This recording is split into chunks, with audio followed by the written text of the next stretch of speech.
You kind of ruined Dexter New Blood for me. More specifically, you season 4 kind of ruined Dexter New Blood for me. So much so that I just have to take a couple minutes here to explain it to you. So yeah, this video will contain spoilers for Dexter New Blood and You Season 4, so you've been warned. It's not the key. What do you mean? Anyway, with all that being said, this past season of You, the audience learned that Joe is now suffering from multiple personality disorder, causing him to live a double life as Reese Montrose, an adulterated fabrication of a real-world individual that has become the latest obsession of our show's main character. And this was, at least as far as I'm concerned, the most interesting thing that this aging series could have done to the character at this point. I mean, sure, it isn't overly compelling to hinge your entire season off of a twist that's so cartoonish and literally by the book that a decent portion of your audience probably suspects the inevitable second twist that puts the blame back on your main character, but at least all that exhaustive legwork was capable of focusing the series in the right direction for its final season. I mean, it would be rather disingenuous if Joe Goldberg wasn't the person that needed to be taken down by the end of this series. Not Reese, not Love, Joe. Oh, I'm sorry. Did I hurt your feelings? Putting all of this into perspective, this is where I think Dexter New Blood enters the equation. You're just feeding this dark passenger. It's not even a passenger, it's driving. Well, I got him as good as he got me. Jokes aside, I have taken the last couple of months to try to gather my thoughts on how I feel about the end of this universe. The official conclusion of the Bay Harbor Butcher. The official end of Dexter New Blood. The soft reboot of a newly expanding universe because the studio realized just how much fanfare was left in this long-awaited return, and they squandered it with a lackluster revival that somehow failed harder to find a satisfying ending than the original. You know, that ending that was so panned that it's pretty much the only thing that the general public remembers about the original show in the first place? Huge G-Man Jackman, lumberjack coach. Yeah. Regardless of all of that, Dexter as a series is something that has been near and dear to my heart for well over a decade now, even despite the now 2 less than stellar conclusions of the series.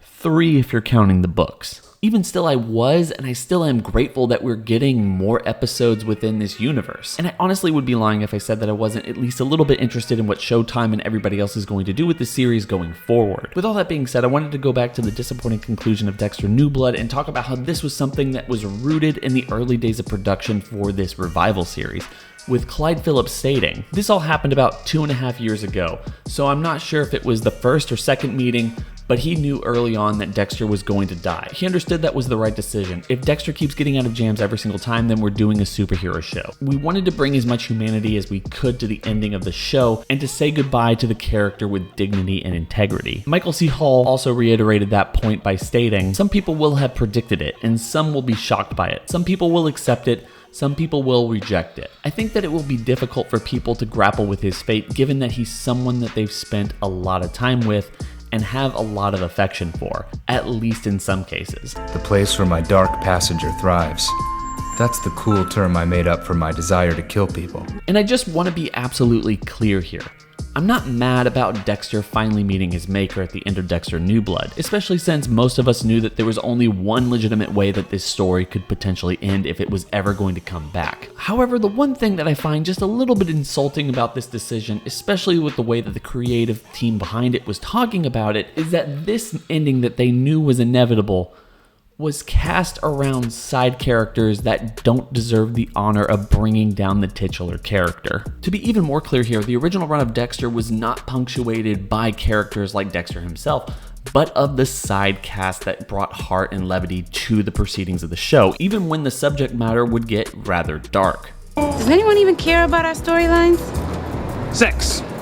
Granted, with the end of the original series, it was always going to be hard for Dexter New Blood to create a core cast of characters outside of the titular character that could bring that much heart to the rest of the proceedings, especially under 10 episodes. But the fact that the story that they decided to tell was very much tied to Dexter's past, it kind of feels like a spit in the face when they ignore very prominent characters who could still have an impact within Dexter's life. Characters like Angel Batista, Joey Quinn, and Hannah McKay. This is an issue that You Season 4 seems to not only understand, understand but addresses in grand fashion, with Joe struggling against his alter ego as the Eat the Rich killer. Also, the fever dream punctuated by Joe's previous victims was a really nice touch near the end of that season, something that would really help solidify that moment. For me, You succeeds where Dexter New Blood failed, because it understood that none of the characters introduced in season 4, or maybe even the entire series, really deserve to take down Joel Goldberg. Heck, not even holdovers like Marianne should be able to take him down. Even the ending of the season seems to indicate that Joel's mental struggles will continue not only into season 5, but also likely lead to his downfall, as his newfound power threatens to accelerate his continued loosening grip with reality. I replaced Peter's "I can't believe it's not butter" with real butter. I don't know, Doctor. Your husband murdered 3 children. So yeah, much like Dexter, we all know that this series can only end one way, with the main character finally getting his comeuppance. But honestly, it's the way that they go about it that could either elevate the series altogether or derail it into obscurity. Because let's face it, these days with so many things to watch, who wants to watch an entire show with multiple seasons if everyone and their dog tells them that it's an incredibly disappointing ending? I'll tell you that I'm in love with you. No. And yet somehow, that brings us back around to Dexter New Blood, because this was the sentiment that led to this revival in the first place. The entire idea about doing these 10 episodes was to give the creators another bite at the apple after Showtime essentially kneecapped any real meaningful conclusion that could have happened during the show's initial run. Could you pass me that foot of lettuce? Don't you mean head of lettuce?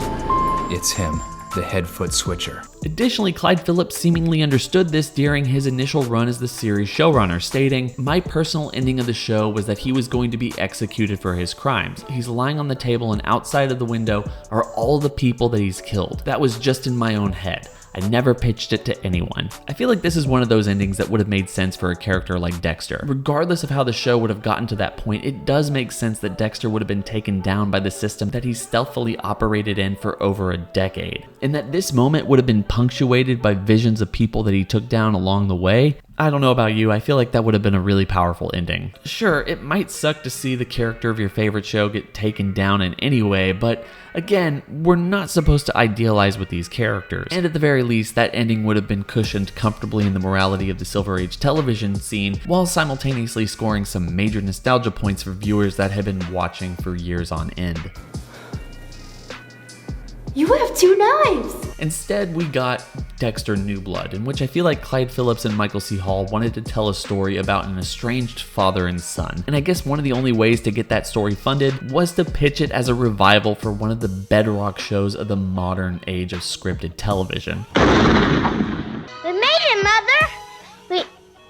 So I guess the question is, you have a lot to say, how would you do it differently?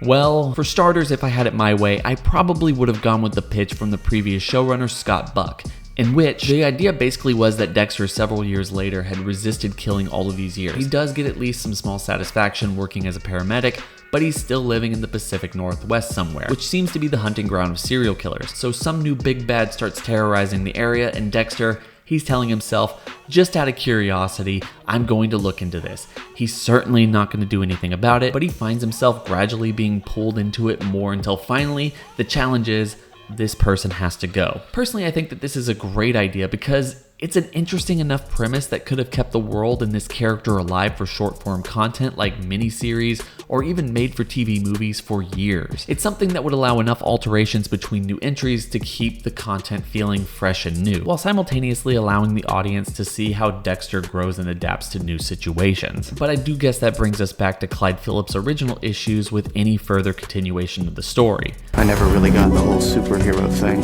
but lately it does seem we have a lot in common. Tragic beginnings, secret identities, arch enemies. And like I said, we all knew that this character's story was going to end.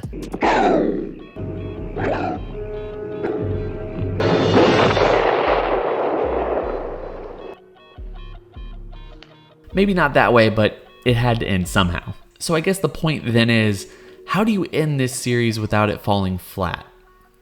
Come on, Luann, you know what this is. Kirk, I don't know what it is. Well, not like that. Well, isn't this a pickle? Okay, I'm hallucinating. He wasn't lying, Joe. But then I wasn't lying either. Yep. Probably exactly like that. Going back to that interview with Scott Buck in which he stated, you know, when we see him at the end of the series, he's driving a truck for a lumber yard. I don't think that any of us believe that that's something that he's really going to do for a long time. It was just him getting on his feet, I think. This is also how I've learned to accept the ending of the original show. And even the idea that Dexter is now living a normal suburban lifestyle at the start of Dexter New Blood doesn't really bother me. The main difference I would bring to the table is there isn't any other killer. Not really. You could still pretty much play the entire season out like there's another serial killer that Dexter is trying to corner and place on his table, but at the end of the story we realize that there was never really anybody there. And then outside of that, pretty much everything else can stay. Kurt Caldwell, Angela Bishop, Harrison coming back, the podcaster, and Dexter trying to figure out how to tell his son about his dark passenger. Pretty much all of it, except the stuff that would definitely have to change in order to set up the big twist that's coming near the end of the season. Look, I'm not going to sit here and rewrite the entire story. I don't get paid for that, and I mean, if you want to see me try to do that in a video, tell me in the comments and we can have fun with it. The point is, I don't think you craft the entire story for Clancy Brown to be a secret serial killer over the course of multiple decades. Instead, I think you would portray him as an upstanding citizen with probably a dark past and something to hide, but not something like that. And everything else that would have to remain, like Angela's old friend's body, I think that could be chopped up to Kurt's dad being a serial killer from several decades ago but is no longer active. It just so happens to play into this reality that Dexter is building for himself in his head over the course of these 10 episodes. Additionally, I think you would have to rework Kurt's trophy room to be less extreme, but ultimately I think you can keep nearly everything else that the show gives us. Again, the only major difference I'm pointing out here is that Kurt hasn't been killing people in this small town for years.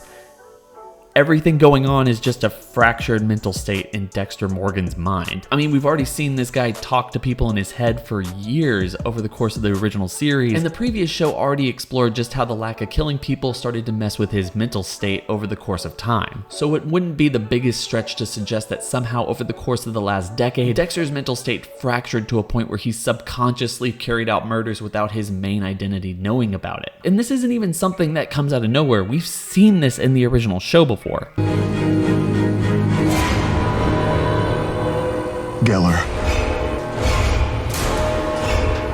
He's been dead all along. It's just that this time it's affecting our main character.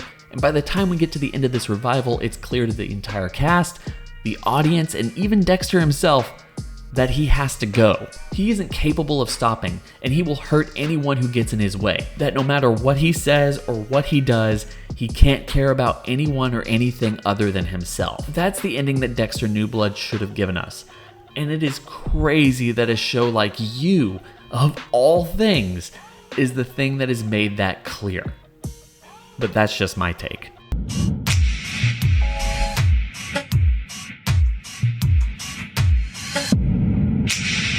The KRW Network.